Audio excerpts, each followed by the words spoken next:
Alors cette semaine, dans mes points de programme local, deux nouveaux sujets d'injustice à l'égard des Français de l'étranger, l'un en matière d'enseignement et l'autre en matière d'administration. Tout d'abord, au sujet d'enseignement, trop d'enfants de Français de l'étranger n'ont pas accès à l'enseignement français. Et ce pour deux raisons principales. Un, le coût de cet enseignement à l'étranger, souvent prohibitif pour beaucoup. Deux, la non-présence d'établissements français dans certains endroits du monde. Pour le coup, le rétablissement de la prise en charge par la France des frais d'écolage, annulé en 2012 de façon tout à fait dogmatique, est une solution.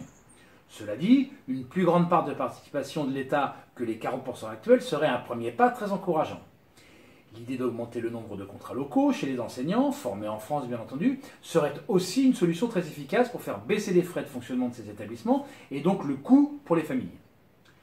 Pour la non-présence de ces établissements français et les déserts observés ci et là, la mise en place d'accords binationaux afin de proposer des filières françaises et francophones dans certains établissements étrangers serait une vraie solution. Ensuite, au sujet de l'administration, on note là aussi une vraie inégalité de traitement et donc de qualité de service à l'égard des Français de l'étranger. Les budgets de notre réseau consulaire sont réduits alors même que le nombre de Français de l'étranger est en constante augmentation. Cela dit, au-delà des budgets, l'effort est à mettre aussi sur la modernisation des outils utilisés.